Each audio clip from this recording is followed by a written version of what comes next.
whoever wanted to zoom less. We're going to call this sort of the opposite of an unboxing video. This is a boxing video. This is Balikbayan boxes. When we went in 2014, we found out about these boxes, and they had a no weight limit. So we needed power tools and basically some pieces of heavy metal and stuff. And the boxes got up to 175 pounds thereabouts. And they took them. And the next year I went back, and I was feeling a little bit guilty about it, so I lowered them down to about 120 pounds, and some of them under 90. And more complaints. Third year we had even more complaints. This year we're lowering them down to 80 pounds. And you got to remember that two old people in their 80s pick these things up and put them in the car.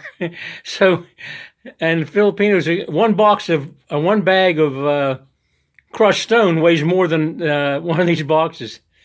But they're pretty well packed with stuff. Now, when you're doing this, you have a total weight limit you want to deal with. I would suggest 80 pounds will get you through with no grumbling. Yeah, I have to be over here because the writing's upside down. On the flap of the box, this is a list of what's in there. It says tool bits, and a number is right. That's 10 pounds. Magnets, that's for our fan motor for the big whole house fan. 25 pounds of magnets. Coronavirus mask. We took that out. There's a line through it. It's going to be in a different box. 4-inch flower pots. That's 100 4-inch to start plants. Lathe tool holders. COVID masks. Some more COVID masks. I guess I wrote it twice and drew a line through it once. We have some boxes of Raymond, Penne, hair dye. I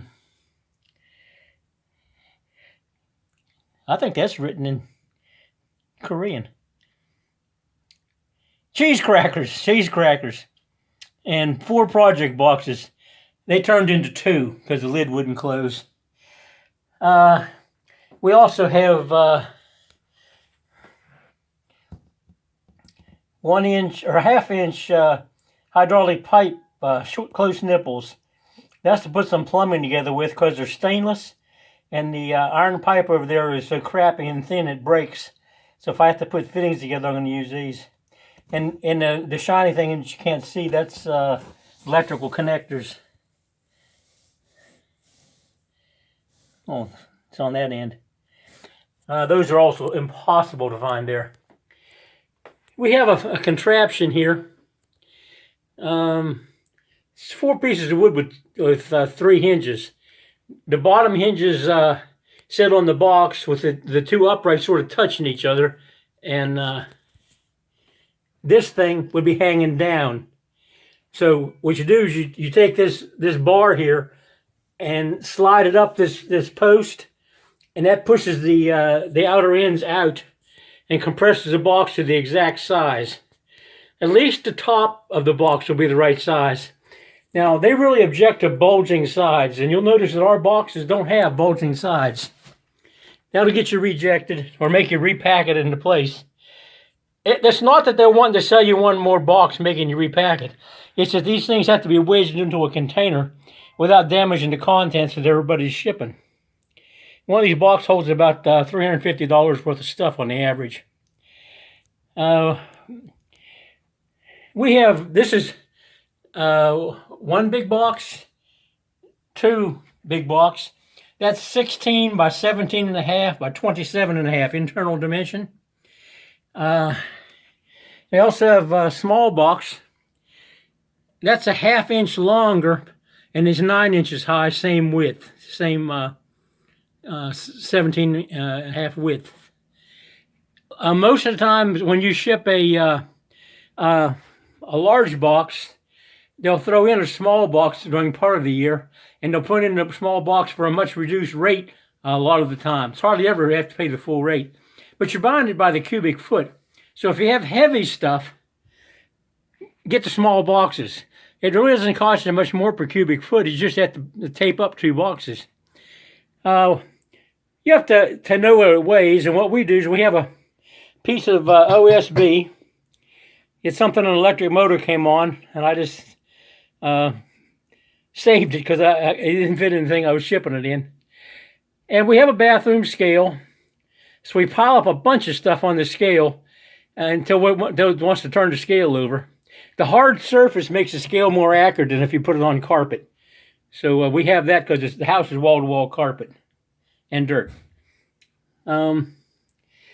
This is a few things that we put in is fillers. This is backpacks for school kids over there. We got some twins that they live in the house with us, and we're going to get them some better backpacks than you can buy there. These are not seconds. They're probably still made in China, but their quality is good enough they can sell them here. This disaster area in here is not a garbage dump. Repeat, not a dump. Everything that I buy like on eBay. You still pay the sales tax these days, but we haven't got to spend gas or go out in COVID. This is the packing that came with the stuff in the mail. Now, we've used up a bunch of it.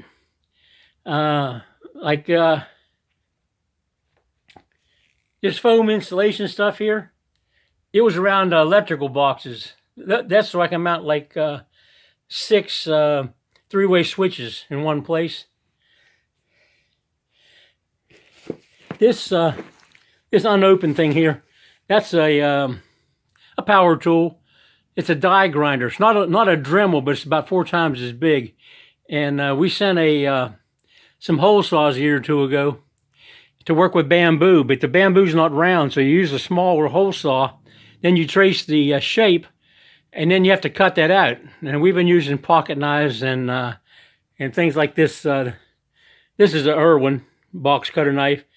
We use Irwin or Cobalt. They have really when you get one of these things, the handle comes apart. There's a seam there, a couple screws, and there's 7 more blades inside the handle. So that's a handy thing to know when you're buying them. Things yet to go is that's just a few rolls of drawings on stuff. That's for the stator for the fan motor, and I'm not sure what those are, but they're drawings I need next year. This is can't remember the name of it. It's some pretty good wood glue. It comes in yellow label, green label, original, heavy duty, and epoxy. That's the epoxy version. Now this down here, this is the start of our groceries that we take. Now, the canned goods we're taking on purpose. The macaroni and stuff is available in the Philippines. It's almost as good as it's probably as good as what we get here. It's just that we're used to the taste of this kind. So we're going to use this, but we don't use it because we want to take the macaroni. We're using it because we need lightweight fillers for the boxes because they go over the 80 pounds. So like a box of ramen. I can buy ramen across the street from where we rent over there. We can buy a cup of soup, which is also pretty good. But that box is 2.5 pounds. Takes up a lot of airspace. Rather than put all this packing in there, which is just something to have to get rid of in the Philippines, there's no real garbage dumps or incinerators or anything. We have to consume it or bury it or something, or burn it, and it's not good for the air around the world. We don't generally send things in jars, but this is the Ragu brand. Alfredo sauce. We put this on rice, we put it on noodles, we put it on all kinds of stuff. That and a bunch of rice is a dinner.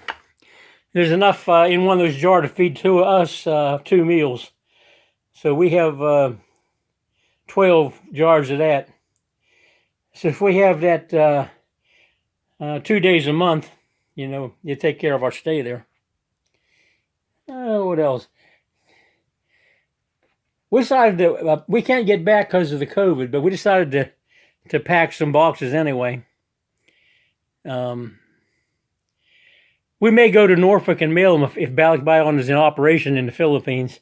If it's not in operation here, we can't mail them. But if it's in operation there, then we'll send these up. And we have a it's a cousin, but we have another cousin. Let's see. We don't need to go into who's related to who. But anyway, the one cousin said that they were kind of living in fear in Mindanao and wanted to know if we could do anything to get them out of Mindanao. So we sent them an airline ticket, and we brought them up to Luzon and put them in school, you know. But anyway, we pay the mother what she was making in a sorry store down there, so that she don't have to worry about income. And you know, food, and I'm not sure. We buy them shoes and things, school supplies, but other clothes they seem to take care of it themselves. You know, they came with a backpack each, and that was their clothes. Everything else they had, we had to at least stay in. Of course, there was nothing else they had, but it would have stayed in Mindanao. But we call her our house girl, so that she thinks she has a job. So if she never did anything, it wouldn't bother me. If we needed somebody, we'd hire somebody. But anyway, we call her the house girl. So we're going to mail these boxes to her because she lives there full time. That's pretty much about that. See, you'll see a lot of videos about unboxing. LBC came today. You know, we got a gift from somebody or things we shipped 4 months ago. You know, this is the other side of it. The other side of the ocean. This is putting the stuff in the LBC box.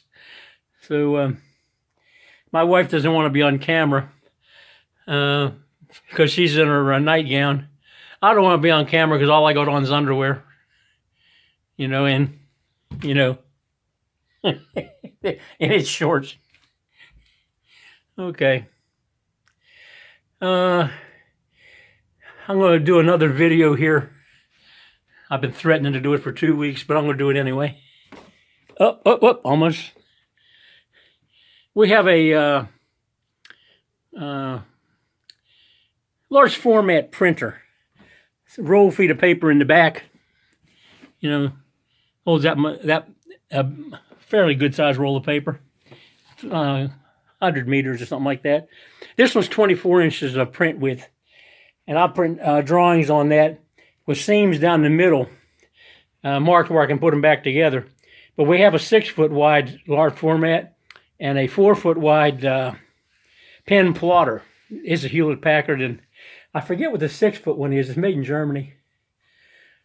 But it's over at the shop, over at the machine shop in Lander. And there's a video started for over there. People want to see more than computer screens. They want to see what people actually doing things. If she had street clothes on, we'd close the box up with this contraption to show you how great it works. It's 3 or 4 seconds to put the box tight. You know, we put a tape on one end, moved it down the other end, put another tape, and then just wrap tape everywhere. But this video that started is a continuation on the building the hubs from large-scale patterns. She puts the patterns on the wood, and then one of us cuts it out on a bandsaw, and then we take a twisted wire brush on a 4-inch grinder and wet the paper, you know, because it's put on with wallpaper paste. And as soon as that wire brush hits it, the paper's gone. Throws it all everywhere. And I did it on the video, and we didn't have it wet enough, and we forgot that every place there's tape, you have to peel the tape off or the water doesn't get underneath of it. So I made a mess of taking the paper off. But in all honesty, we're just going to use that video just the way we screwed it up. But normally it comes off really easy. Just one swipe, as light as you can hold the grinder, and the paper's gone. Anyway, we're going to stack those pieces up after we feather edge them a little bit with a sander and glue them together. Tight Bond glue, that's the brand of glue we use. You can get it in the big box stores like Lowe's and Home Depot, Ace Hardware, online. I'm not sure that you can get it in the Philippines, but I have seen people using it in the Philippines. But it may be like us, though. They just buy it in pints, quarts, or gallons and have somebody send it to them. We got 2 gallons for the price of one on eBay. For the price it would be at Lowe's. I don't know what they were doing, but it was product code's current production, so it's not old or anything. Anyway, I figured this would be a 2-minute video, but as usual, I've rambled off of every subject I can think of, and it got longer. Heat pump. That's the guy to call if you need it fixed. Wallpaper was on the house when we got it. Okay. Well, y'all have a nice day, and I'm going to end this video if I can find a way to turn this camera off.